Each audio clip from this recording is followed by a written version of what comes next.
Alright guys, we're back at the office today and we ordered a Surface Pro 3 tablet. This particular one is a Core i5 with the 256 SSD and 8 gigs of RAM. And we also ordered a iPad Air. This is really just the lower end model. It's just a 16 gig, but hardware spec wise they're all pretty much the same as far as the iPad Airs. We picked these guys up for the staff to be able to use and get a little familiar with, so I thought, why not do an unboxing and a side-by-side comparison, even though in my book I think they're two totally different devices, but hey, why not? I didn't see too many videos out there with the Surface Pro 3 versus the iPad Air, but let's get into it here. So I'm going to go ahead and open up the Microsoft Surface Pro 3 first. And in the box we get the tablet front and center. We get our OneNote pen. Go ahead and get the batteries out and going in this.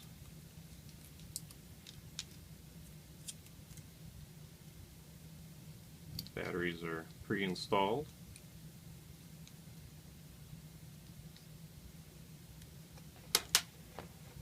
Got our quick start guide, which everybody knows we don't need that. And we get the charging brick. The charging brick is actually pretty cool on these. Pop it out here and show you. But on the charging brick itself, you get an extra USB port to be able to charge a cell phone or an iPod or an iPad, whatever you need to charge. You can plug into the side there while you're charging your Surface. And actually the charging cord itself is pretty slick. Pop this out here. So on the Surface itself, start with this side here, you've got the charging port, and this is also your dock port as well. And this guy is pretty slick. He just kind of like, Microsoft's big with the magnetic connectors, kind of like the MagSafe connectors that you get out of your Apple products. But anyway, that's pretty slick. I thought that was pretty neat. Anyway, so we got our dock charging port down below, USB mini display port. Nothing along the top side except for the power button. Along the left hand side you got your volume rocker, your audio jack, which also doubles as a microphone jack. And along the bottom side you get the classic Surface proprietary port for your Snap 2 keyboards. We're still waiting on the keyboard to come in, but that's going to be here shortly. Kickstand on the Surface Pro 3 is infinitely adjustable this time. There's no more 2 position. You can actually slide this guy practically down to the floor. Just a small tilt to it. Really nice. Up front we have the 5 megapixel front facing camera, as well as ambient light sensor and a microphone port. Off to the side here, I don't know if you're going to be able to see that, but there's 2 small little gaps. That's where your Dolby stereo speakers are going to be at. On the back side we have a 5 megapixel rear facing camera as well, with microphone and ambient light sensor on the back side as well. Now the Surface Pro 3, it runs Windows 8.1. Like I said, this one's an i5 chip. The screen is a 12-inch HD screen, 2160 resolution by 1440. In that size of screen you're looking at about 216 pixels per inch. So pretty clear, pretty decent. Image quality I think is really good on them. So, but we'll put them up side by side and you can see a little bit of a difference. Battery life on these guys is around 9 hours worth with, straight basic web usage. The big thing Microsoft touts about this guy is it'll replace your laptop. It's the tablet that will replace your laptop. And I can kind of see that. I think that they're pretty spot on with that. With the iPads, I think they're more of an entertainment device versus a productivity device. I'm sure there's people out there that are going to disagree with me on that point. If you notice there, that's where your pin magnetically sticks to. Yeah, the iPads to me, they're just more of a personal, I'm going to hang out with this guy and it's going to help me pass the time type of device. I do use my iPhone and my iPad mini from time to time for remote desktop capabilities to get back into my work environment. But outside of that, I mean, you're remoting into a Windows PC to get some work done. So, I kind of argue how productive you can be on these guys. I know that there's a lot of software out there in the App Store that, will help you be productive. I just don't use it for that. So, anyway, let's get this guy opened here as well. So,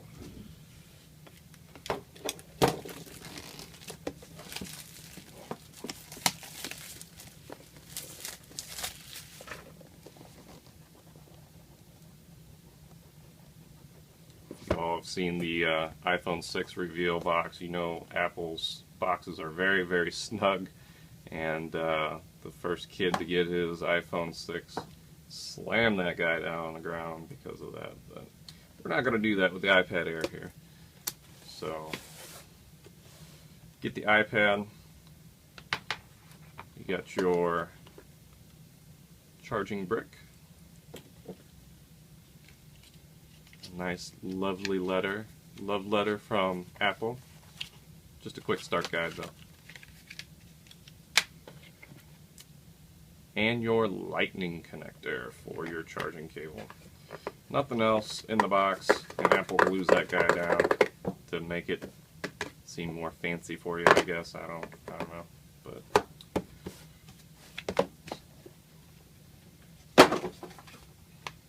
so quite a bit smaller. Let's get rid of the pen here for right now.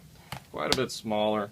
iPad Air, you're looking at a 9.7 inch screen. Resolution rate's about 1536 at 2048. That's going to give you a pixel density of about 264, give or take. So obviously smaller screen, higher resolution than the Surface is running. It's going to equate to better pixel or more pixels in there and better image quality. Let's go ahead and get the plastic on this guy here. I love the smell of new electronics. Down on the bottom, we'll start on the bottom with this guy. You got your stereo speakers on the bottom with your lightning connector. On top, you got your power key, microphone port, and your headset jack that also doubles as a microphone port.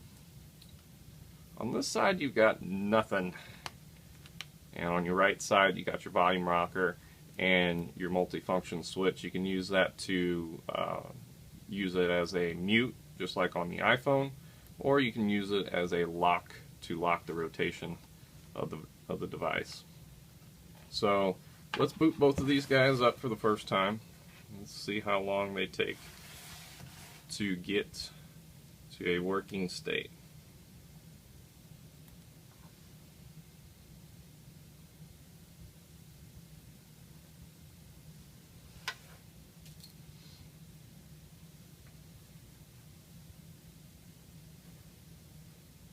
While these guys are booting up, iPad Air has a 1.2 megapixel up front for your FaceTime and face detection.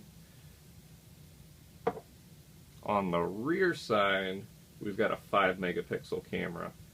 The front, even though that it's at 1.2 megapixel, is a 720p camera, so it still does high def for your FaceTime video calls. So both of these guys are booted up. Not too long, so we'll go English. And we are actually in the next time zone. Next we're in the United States. We're not gonna worry about connecting to Wi-Fi right now. Well, actually, take that back. You do have to connect to Wi-Fi to be able to even get this guy set up.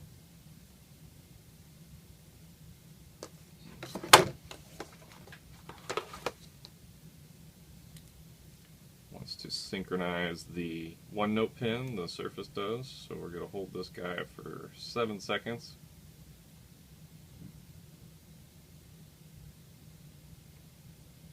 And there it is. I don't know if you saw that flash in there. The LED is actually hidden in the plastic over there, so it's very, very hard to see. You won't really see it while you're using it.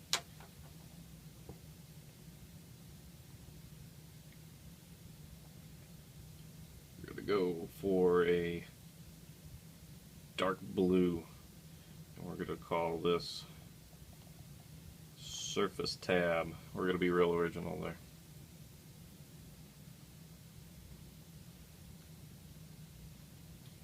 I guess since we put this guy on the network, we'll go ahead and put this one on the network as well. We're going to skip the Apple ID right now. Agree to the terms and conditions. Surface is struggling getting onto our guest network here at the office. And we don't need a passcode.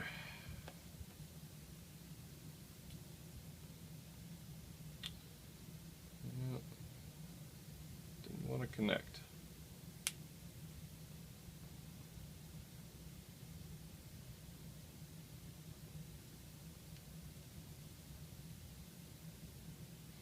So I know I roughly did those at the same time with each other, getting this one set up while I'm setting up this one.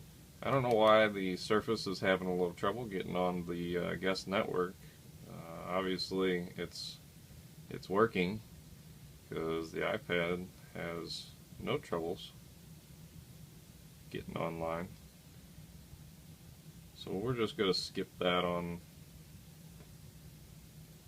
the Surface for right now. Now, being that this is actually a full Windows PC, you're creating a user account just like how you would on a Windows PC. So we're going to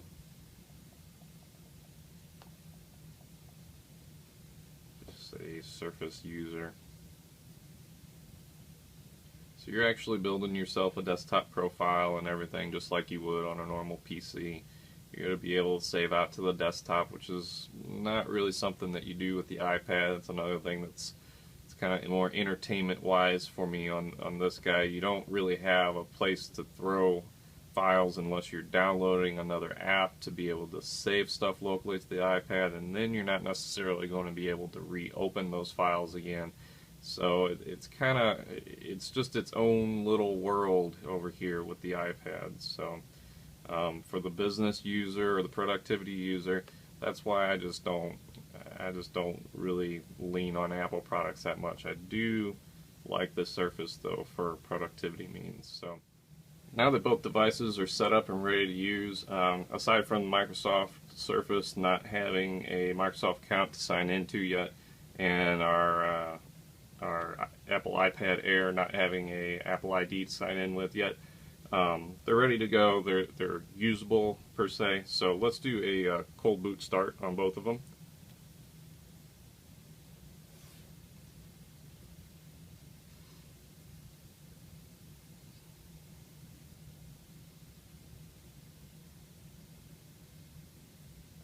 And the Surface significantly beating out the iPad there.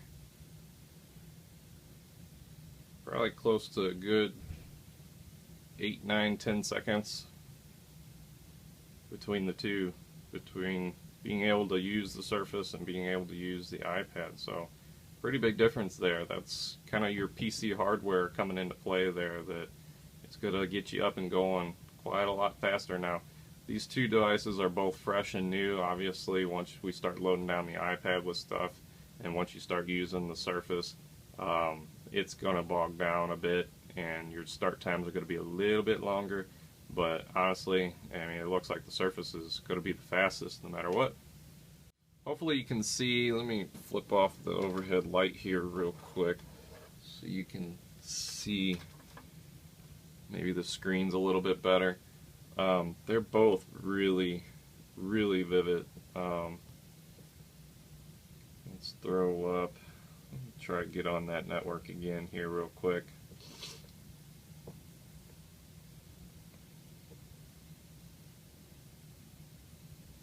And now it pops on just fine. You get these little messages in Windows 8 and 8.1 that kind of help guide you along to let you know how to actually use Windows 8.1 and Windows 8, because it is so different from Windows 7 and what we're used to seeing in Windows 7. So there they are, they're both up and running, ready to go. Let's just pop into the internet browsers on both of them.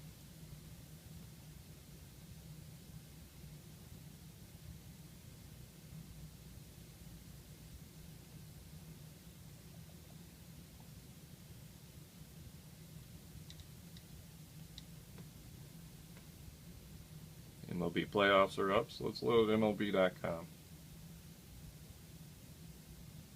If you notice, I still got iPad here in portrait form versus landscape form on the Surface. iPad's more natively used in portrait form versus Surface. Surface kind of comes landscape form straight out of the box. If you go to portrait form, that's big. That's a lot to look at there. I mean, you're basically reading a magazine there at that point. So I think it's a little easier to use in landscape form there. So the Surface definitely loaded up the page a little nicer. Once again, that's coming because you have a full version of Internet Explorer here versus one, you're kind of handicapped by the native Safari browser, and two, the iPad is going to load the mobile website more often than it's going to load the full-blown version of any website. So the content's going to look a little different between the two. So, but you can see the highlights there. The trending highlights are still the same. They're in the same order. I was really hoping to get a nice front picture here, just to show what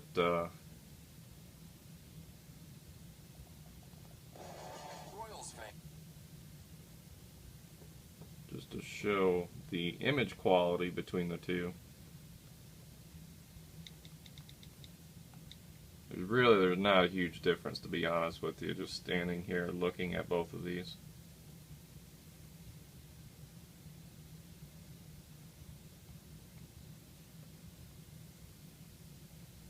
Of course, the iPad, you notice, is default searching to Google, and being that the Surface is a Microsoft product, we're default searching to Bing. So let's go to Google here real quick. And let's see if I can find the same picture.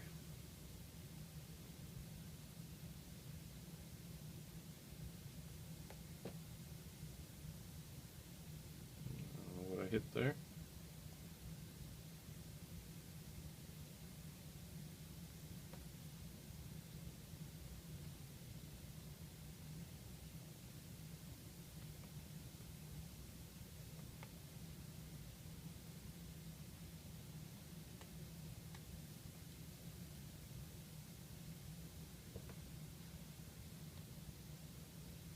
So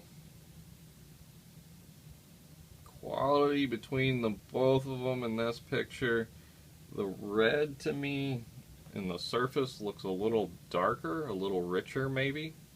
The iPad, I mean, it still looks good, just you see a difference between the two. Honestly, if you're just looking at the iPad and you never saw this image over here, it's really pretty much the same. I mean, you wouldn't think that that was a poor resolution picture, a poor quality picture. Whoops. Getting my gestures mixed up here.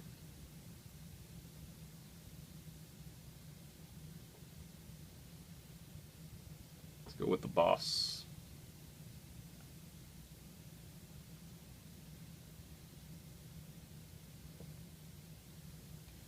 If you notice, the iPad keeps actually loading into the actual web page that the image is hosted at versus just opening the image itself, whereas the Surface is doing what I ask it to and just opening the image itself. So that's another difference that you're going to see out of your web browser. You're using a PC over here in tablet form, so the familiarity of the websites is going to be a lot easier for people to use than the iPad. There's a learning curve that comes with using an iPad. So honestly, between the both of them, that picture looks pretty well the same, honestly, to me. I don't know if you can see any difference through the camera lens there, but honestly, the only thing I'm noticing, just kind of rocking side to side here, I think the viewing angle in the Surface is probably a little bit better. Maybe you can catch that on camera there. Whereas the iPad, honestly, it's just got this one small area that it kind of gets a little washed out before it kind of gets a little dark again. You can see that motion sensor is ultra sensitive in the iPad. So yeah, really, display-wise, not going to notice a big difference there out of the two of them. I know we mentioned on the Surface tablet that we have a Core i5 processor in this guy. I did not mention in the iPad Air actually runs on a dual-core 1.3 gigahertz Apple A7 processor. This processor's gotten a lot of mixed reviews. Some actually do throw it up to the Intel i series as far as performance specs go, and it's pretty close.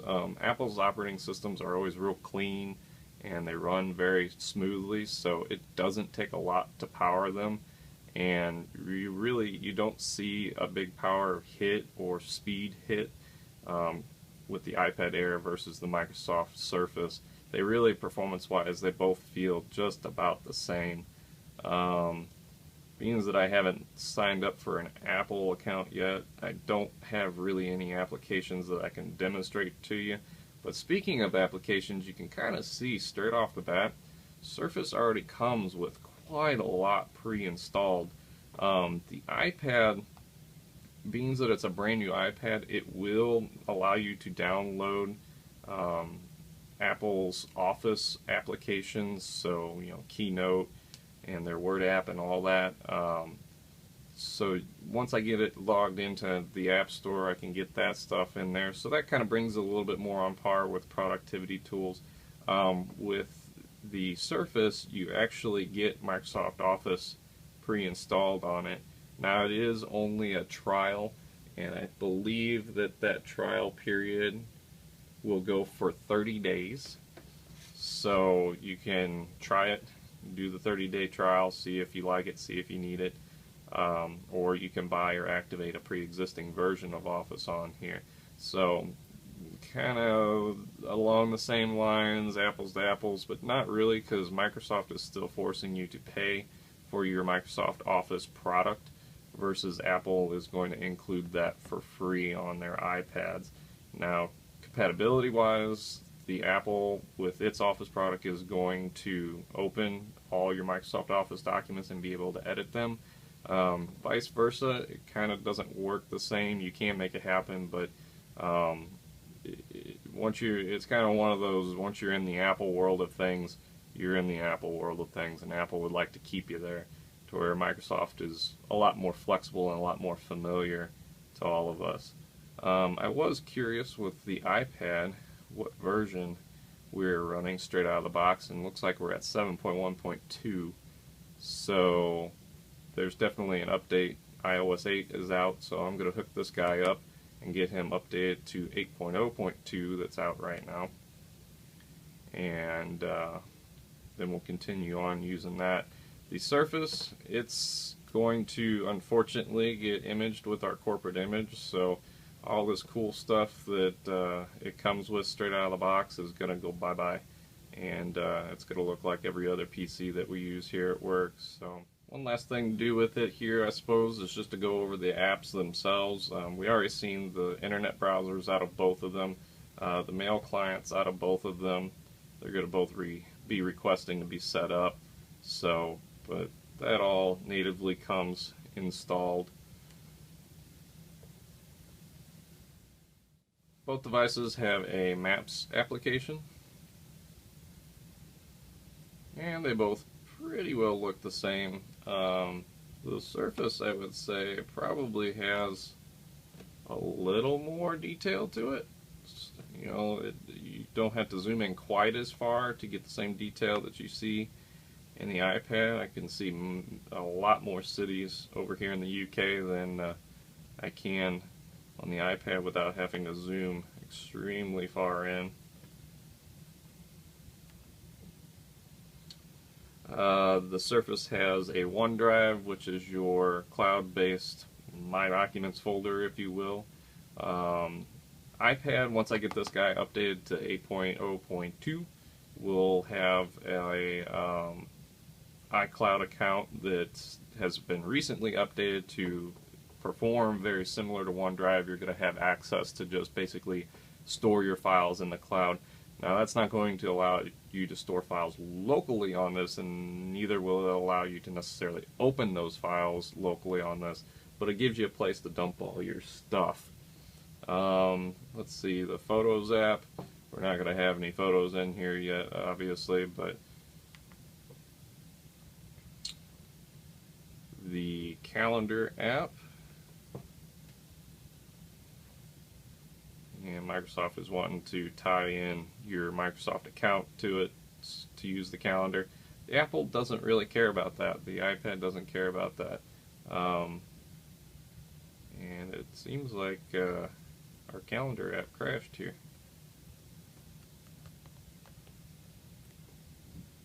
Uh-oh.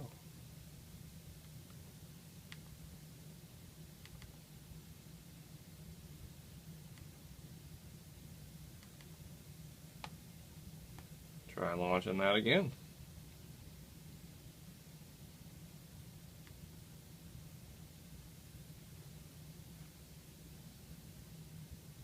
There we go.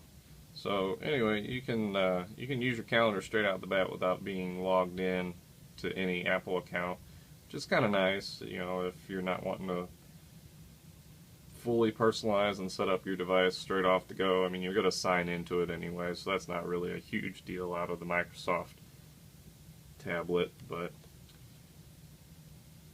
the app stores in both of them,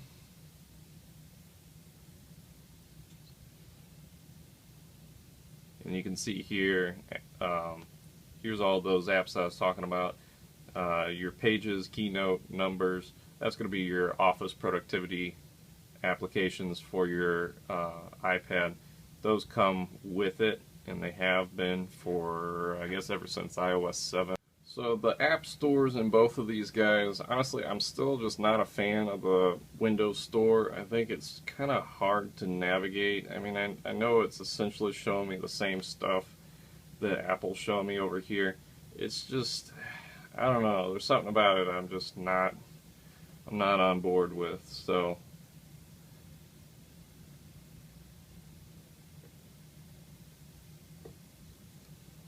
we can take a look at the top games here that it's got.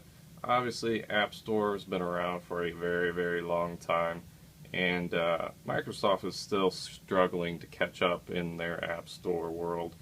So, I mean, anything that you search for in the Apple world here, hey, look, another force close. iPad's really not performing well here straight out of the box. You're not going to find a lot of the same stuff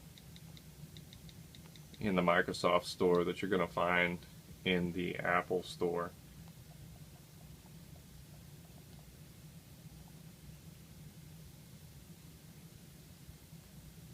So let's say Angry Birds here. Angry Birds Star Wars Edition. Is that in here? Yeah, we even got Star Wars. You've got a bundle here that comes with numerous Angry Birds episodes, but $3.49 for Angry Birds Star Wars over here on the Surface tab, $2.99 out of the App Store from Apple. And that's not even including the fact that you can get, the original Angry Birds. There's no original Angry Birds here. There's a bunch of knockoffs. You can see there's a lot of developers out there that are making knockoffs for some of these classic apps, if you will. I can get Angry Birds original in HD and have it advertisement based, and it's free. No free options coming out of the Microsoft Windows Store, other than a few free trials, which is, you know, limited usage of the app. So curious what the bundle here cost. $4.99. $4.99. So for 50 cents more than one app out of the Windows Store here. And I'm doing some multitasking here by accident. But for 50 cents more than what you pay out of the Windows Store, I can get 4 applications of the exact same game. 4 different versions of the exact same game, I should say, out of the Apple Store, so Apple App Store. So Microsoft, you've still got a lot catching up to do for the Windows Store. Other apps on here, really, to compare the two, there's a newsstand, and I know that there's probably one of those on the Microsoft Store, or on the Microsoft Surface here.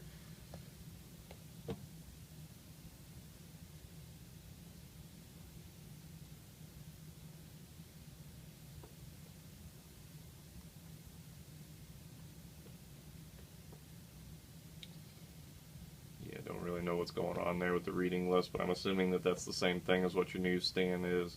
You've got your people contacts, which once again the Microsoft Surface wants to be synchronized to your Microsoft account before you can use it. The Apple's already ready to go. You can start dumping stuff into your contacts list. And this gesture here that I'm doing is actually closing these applications out from the multitask, so now I don't have anything running in the background for multitasking. As you saw earlier, you can do split screen on the Surface. So if I want to do that and say have my calendar open, I can bring over and then snap it left or right, and then have 2 applications running at once, and I can also adjust their size, which is kind of nice. The only multitask that you're getting out of the iPad is by double clicking, and this really hasn't changed much in iOS 8, but you double click and you can just flip back and forth between your applications. You can see there the Apple ran out of memory at that point, so it's already dumped this web page from its memory and it had to reload. So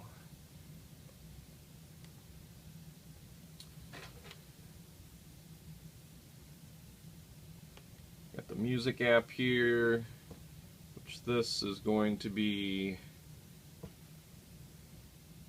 Xbox Music on the Microsoft Surface.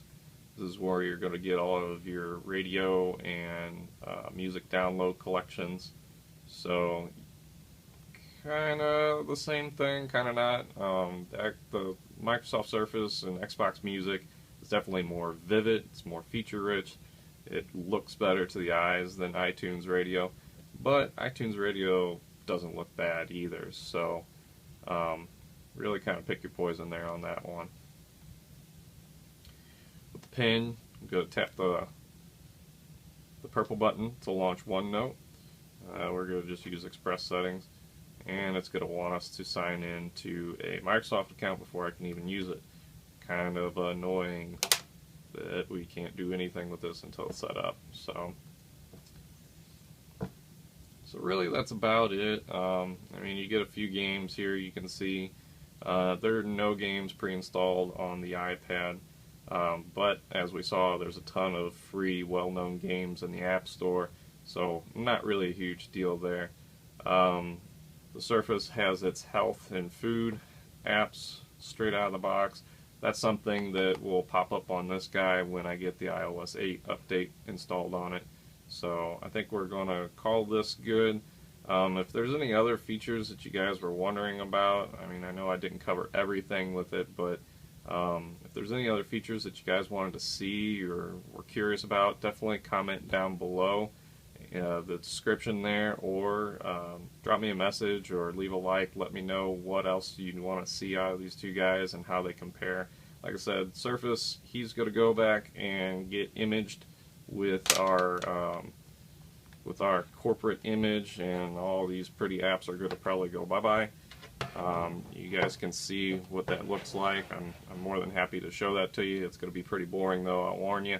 The iPad, like I said, I'm going to update it to iOS 8, and then we'll play with it again from there. So this is just another day at the office for me. This is what I do. So you guys have a good day.